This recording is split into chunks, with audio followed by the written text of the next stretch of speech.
Ezekiel 47. In my vision, the man brought me back to the entrance of the temple.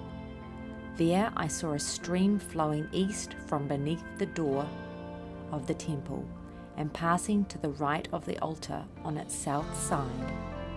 The man brought me outside the wall through the north gateway and led me around to the eastern entrance. There I could see the water flowing out through the south side of the east gateway. Measuring as he went, he took me along the stream for 1,750 feet, and then led me across. The water was up to my ankles.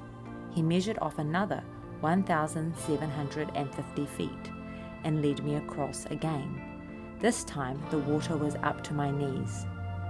After another 1,750 feet, it was up to my waist. Then he measured another 1,750 feet, and the river was too deep to walk across. It was deep enough to swim in, but too deep to walk through. He asked me, "Have you been watching, Son of Man?" Then he led me back along the riverbank. When I returned, I was surprised by the sight of many trees growing on both sides of the river. Then he said to me, "This river flows east through the desert into the valley of the Dead Sea. The waters of this stream will make the salty waters of the Dead Sea fresh and pure. There will be swarms of living things wherever the water of this river flows. Fish will abound in the Dead Sea, for its waters will become fresh. Life will flourish wherever the water flows. Fishermen will stand along the shores of the Dead Sea, all the way from the En-gedi to the En-eglaim. The shores will be covered with nets drying in the sun. Fish of every kind will fill the Dead Sea, just as they fill the Mediterranean. But the marshes and swamps will not be purified. They will still be salty. Fruit trees of all kinds will grow along both sides of the river. The leaves of these trees will never turn brown and fall, and there will always be fruit on their branches. There will be a new crop every month, for they are watered by the river flowing from the temple. The fruit will be for food and the leaves for healing." We light the candle of peace. As the vision of Ezekiel sinks in, we think of the things he could see: the temple, the stream, the trees, their leaves of food and healing. Peace. Peace. A place where love and hope meet. The intentional trickle of love and hope's certainty for things to become the way they were always intended to be. Living waters stream from the place where God lives.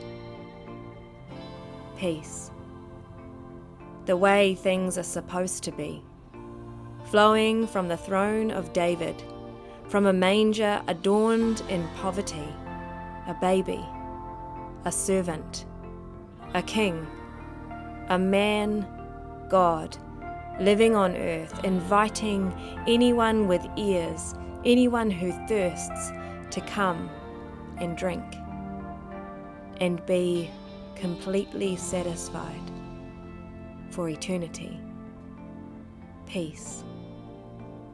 Those moments when love and hope meet. The way things are supposed to be. Like a child restfully sleeping. The perfectly brewed coffee. Summer camping at the beach. Glimpses of how things are supposed to be.